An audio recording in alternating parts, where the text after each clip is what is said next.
Lockdown के बीच शादी करने के लिए एक दूल्हा बाइक पर ही दुल्हन के घर जाने के लिए निकल गया।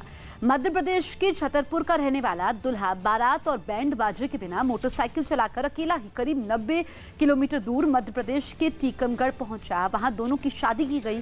दुल्हन को लेकर जब दूल्हा लौटा तो छतरपुर में घुसने से पहले पुलिस ने पूछताछ की, फिर उसे जाने दिया।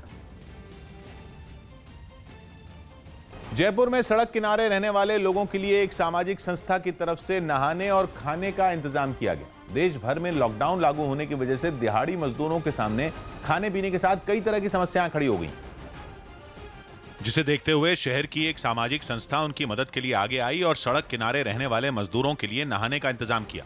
लोगों को नहलाने के लिए वहां पानी का एक टैंकर बुलाया गया।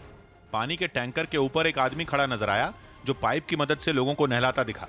कोरोना काल में लोगों की अलग अलग तरीके से मदद की जा रही है। जिनको नहाने का इंतजाम नहीं हो रहा, उनको साबुन बांटे गए और टैंकर लाया गया और नहलाया गया। लोगों को नहलाने के दौरान सोशल डिस्टेंसिंग का भी ध्यान रखा गया।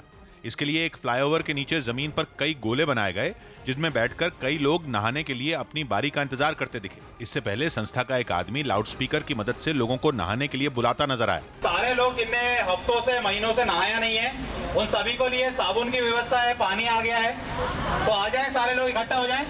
कई लोगों के वहां पहुंचने के बाद संस्था की तरफ से सभी को नहाने का साबुन बांटा गया। इसके बाद लोगों को साफ सफाई की अहमियत बताई गई। मजदूरों को नहलाने के बाद संस्था की तरफ से उन्हें खाना भी दिया गया। तो फेस मास्क दिए जाएंगे और इनके भोजन की पूरी प्रॉपर व्यवस्था है।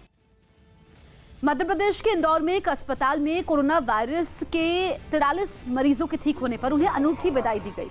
इंदौर मध्य प्रदेश में कोरोना वायरस का हॉटस्पॉट है, जहां राज्य के सबसे ज्यादा मरीज हैं। और जब शहर के इंडेक्स अस्पताल में 43 मरीज एक साथ ठीक हुए तो उनका इलाज करने वाले डॉक्टरों का हौसला बढ़ाने के लिए राज्य के जल संसाधन मंत्री तुलसी सिलावट खुद अस्पताल पहुंचे।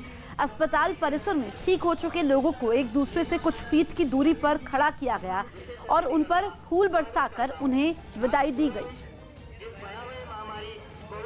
से जुड़ रहा है, वही हमारे लिए। संयुक्त राष्ट्र के महासचिव ने चेतावनी दी कि आतंकी संगठन कोरोना का फायदा उठाकर युवाओं को निशाना बना रहे हैं। संयुक्त राष्ट्र के महासचिव एंटोनियो गुतेरेस ने कहा कि ऐसे युवा जो कोरोना के खतरे की वजह से अपने घरों में हैं और अपना ज्यादातर समय इंटरनेट पर बिता रहे हैं, उनमें नफरत भरकर और उनके गुस्से का फायदा उठाकर उन्हें आतंकी संगठनों में भर्ती कराया जा रहा है।